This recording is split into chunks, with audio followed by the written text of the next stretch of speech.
حضور کی خدمت میں ایک شخص حاضر ہوا، اس نے اپنے بھائی کی شکایت کی کہ ہم دونوں بھائی اور اکٹھے ہیں، یہ کمائی نہیں کرتا اور کمائی میں کرتا ہوں۔ تو اس نے اس انداز کے ساتھ اپنے بھائی کی سستی پر اور اپنے کمانے پر اپنے بھائی کی شکایت کی۔ اب آقا کریم نے فرمایا ہو سکتا ہے کہ تجھے اس کے صدقے سے رزق مل رہا ہو۔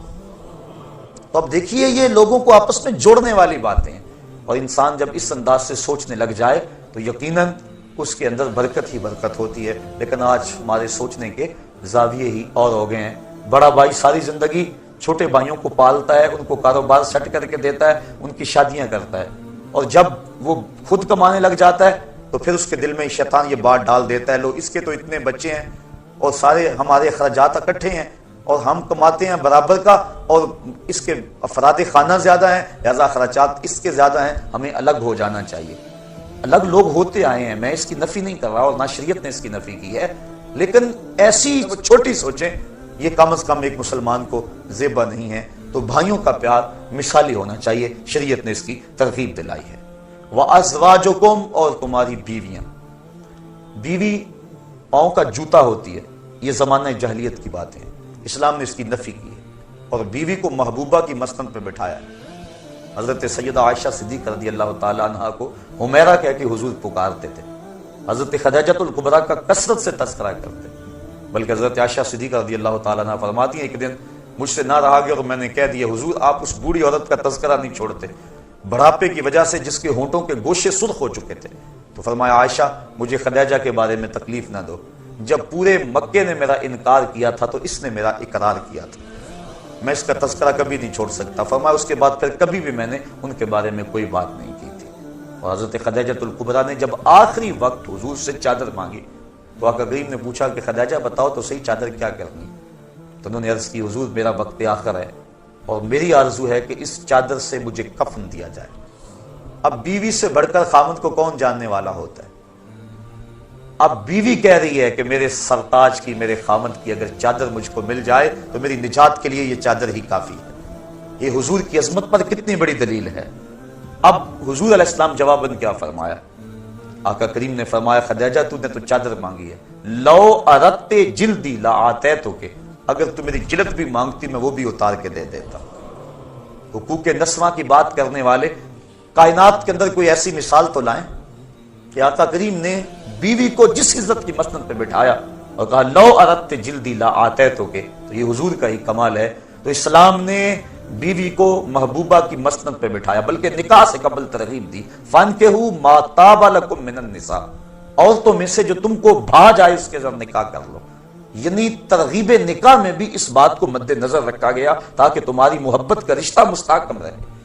تو یہ شریعت نے ترغیب دی، محبوبہ کی مسند پہ بٹھایا، نفی نہیں کی۔ تو یہ کہ پیار ہے تو اس پیار کو فطری طور پہ جو قلبی تعلق ہوتا ہے اسلام نے اس کو تقویت دی ہے، نفی نہیں دی، گھروں کو ٹوٹنے سے بچایا ہے۔ فرمایا اگر بیوی کی کوئی بات تمہیں ناگوار گزرے تو کوئی ایسی عادت بھی تو ہوگی جو اچھی ہوگی، تم اس ناگوار کو نہ دیکھو، اس اچھی عادت کو دیکھو۔ تو جب انسان اس طرح سوچنے لگ جائے گا تو پھر گھر ٹوٹنے نہیں پائیں گے بلکہ گھر جڑے رہیں گے۔ تو اسلام نے ان کی محبت کے لیے مختلف ذرائع اختیار کیے تاکہ ان کا آپس میں پیار رہے۔ حضور کی خدمت میں ایک شخص حاضر ہوا، اس نے اپنے بھائی کی شکایت کی کہ ہم دونوں بھائی اور اکٹھے ہیں، یہ کمائی نہیں کرتا اور کمائی میں کرتا ہوں۔ تو اس نے اس انداز کے ساتھ اپنے بھائی کی سستی پر اور اپنے کمانے پر اپنے بھائی کی شکایت کی۔ اب آقا کریم نے فرمایا ہو سکتا ہے کہ تجھے اس کے صدقے سے رزق مل رہا ہو۔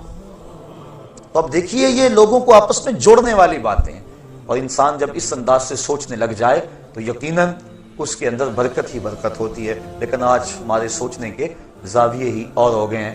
بڑا بھائی ساری زندگی چھوٹے بھائیوں کو پالتا ہے، ان کو کاروبار سیٹ کر کے دیتا ہے، ان کی شادیاں کرتا ہے، اور جب وہ خود کمانے لگ جاتا ہے تو پھر اس کے دل میں شیطان یہ بات ڈال دیتا ہے، لو اس کے تو اتنے بچے ہیں اور سارے ہمارے اخراجات اکٹھے ہیں اور ہم کماتے ہیں برابر کا، اور اس کے افراد خانہ زیادہ ہیں، لہذا اخراجات اس کے زیادہ ہیں، ہمیں الگ ہو جانا چاہیے۔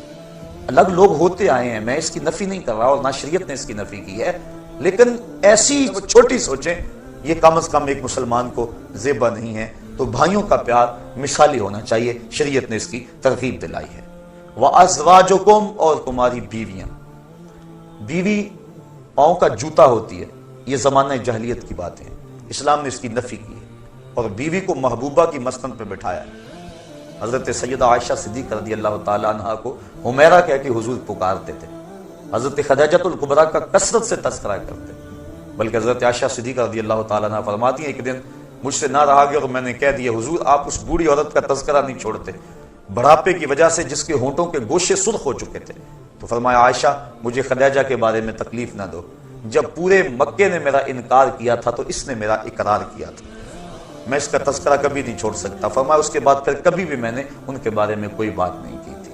اور حضرت خدیجہ الکبریٰ نے جب آخری وقت حضور سے چادر مانگی تو آقا کریم نے پوچھا کہ خدیجہ بتاؤ تو صحیح چادر کیا کرنی، تو انہوں نے عرض کی حضور میرا وقت آخر ہے اور میری آرزو ہے کہ اس چادر سے مجھے کفن دیا جائے۔ اب بیوی سے بڑھ کر خامند کو کون جاننے والا ہوتا ہے؟ اب بیوی کہہ رہی ہے کہ میرے سرتاج کی میرے خامند کی اگر چادر مجھ کو مل جائے تو میری نجات کے لیے یہ چادر ہی کافی ہے۔ یہ حضور کی عظمت پر کتنی بڑی دلیل ہے۔ اب حضور علیہ السلام جواباً کیا فرمایا؟ آقا کریم نے فرمایا خدیجہ تو نے تو چادر مانگی ہے، لو اردت جلدی لا آتیتک، اگر تو میری جلد بھی مانگتی میں وہ بھی اتار کے دے دیتا۔ حقوق نسواں کی بات کرنے والے کائنات کے اندر کوئی ایسی مثال تو لائیں کہ آقا کریم نے بیوی کو جس عزت کی مسند پہ بٹھایا اور کہا لو اردت جلدی لا آتیتک، تو یہ حضور کا ہی کمال ہے۔ تو اسلام نے بیوی کو محبوبہ کی مسند پہ بٹھایا، بلکہ نکاح سے قبل ترغیب دی، فانکحوا ما طاب لکم من النساء، عورتوں میں سے جو تم کو بھا جائے اس کے ساتھ نکاح کر لو۔ یعنی ترغیب نکاح میں بھی اس بات کو مد نظر رکھا گیا تاکہ تمہاری محبت کا رشتہ مستحکم رہے۔ تو یہ شریعت نے ترغیب دی، محبوبہ کی مسند پہ بٹھایا، نفی نہیں کی۔